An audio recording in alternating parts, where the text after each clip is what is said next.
करते रहो, करत करत अभ्यास। राम राम राम। राम को राम बनके लिखो, राम को राम बनके जपो। राम, ये लोग राम राम राम राम राम, ठीक है, वो हैबिट के लिए आप कर सकते हो, लेकिन राम राम राम, आपके अंतर मन से आवाज आनी चाहिए। राम राम राम राम राम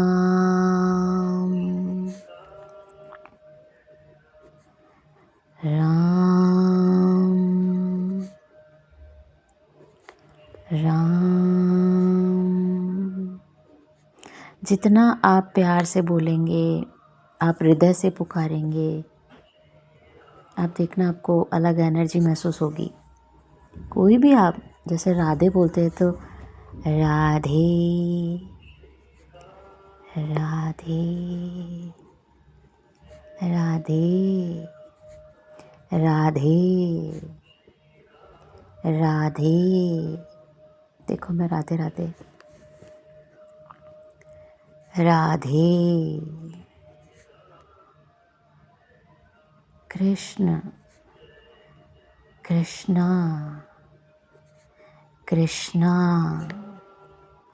माँ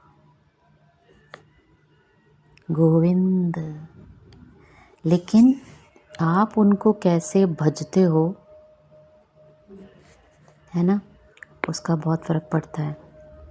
अब आप किसी को भी, वही वाली बात है, खाना भी अगर आप धीरे धीरे खाओगे, प्यार से खाओगे तो पचता है ना, बोलते हैं।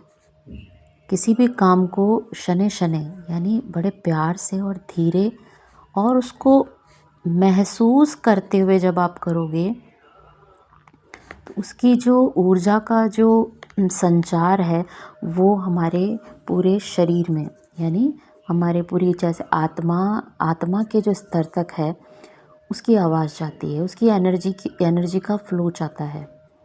तो कोई भी जब आप जाप करते हो या नाम की ऊर्जा का जब आप अपने मुख से बोलते हो तो उसको आपको पूरे पहले आप स्वयं उसको महसूस करें, ऐसा लगे कि इसे राम बन के राम को राम की बात कर रहे हैं, जैसे राम।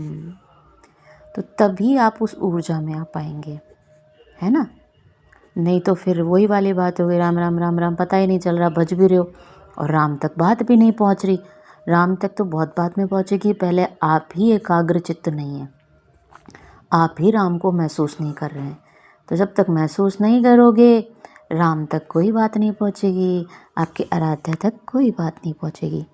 तो पहले राम बनो, फिर राम भजो, राम बन के राम भजो, श्याम बन के श्याम भजो, राधे बन के राधे भजो। बहुत सारे क्वेश्चंस बोलते हैं कि जब हम जाप करते हैं बहुत सारी चीज़ें, हमारी परीक्षा ऐसा लगता है पता नहीं हमें क्यों होता है। आप एक बात बताओ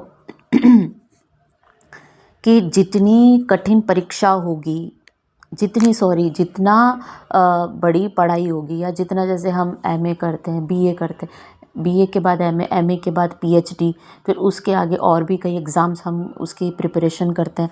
तो अब आप जितने आपके जो बढ़ती जाएगी एजुकेशन, उसके हिसाब से भी तो पेपर आपका नॉर्मल तो आने रहा, टफ ही आएगा ना पेपर। तो अब स्पिरिचुअलिटी में भी ऐसा ही है कि जब आप बहुत ज़्यादा अध्यात्म में चले जाते हो तो प्रभु आपकी परीक्षाएं उस लेवल की लेने लग जाएंगे, और हम सोचते हैं कि हम भक्ति कर रहे हैं, हम दुखी हो रहे हैं, हमारे साथ क्यों हो रहा है। तो आप मत करो, आप छोड़ दो। अगर आपको दुख लग रहा है वो तो आपका सुख भी स्थायी नहीं रहने वाला है। तो आप जब भक्ति में करते हो तो ये चीज़ छोड़ दो कि ये ईश्वर के कारण हो रहा है, मैं पाठ पूजा कर रहा हूँ इसलिए हो रहा है।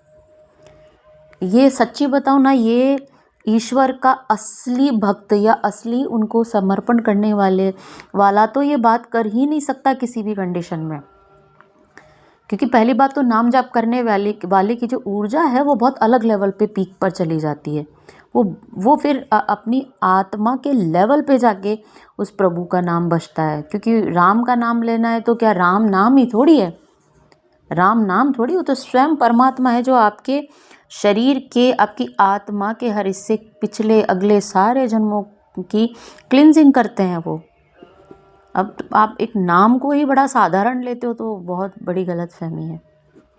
तो इसलिए जब भी आप कोई भी भक्ति के आप सोच रहे हो मैं दुखी हूँ, नहीं, वो तो आपके मान लो धुल रहा है, धुलाई हो रही है, सफाई हो रही है, तो उससे डरना नहीं। बोले होने दो प्रभु, सफाई हो रही है, चलनी है, चलने दो। रो उठो फिर खड़े हो जाओ, लेकिन अंदर से प्रयास करो कि जाप चलता रहे, ताकि कोई दिक्कत नहीं है, कभी भी चले जाए, क्या इच्छा है, किसी का कुछ भरोसा तो है नहीं, है ना। तो ऐसे मैं क्या एक हाथ से ये पकड़ रखी हूँ ना, तो मेरे थोड़े से, तो राम राम, राधे श्याम, सीताराम, जय सिया राम।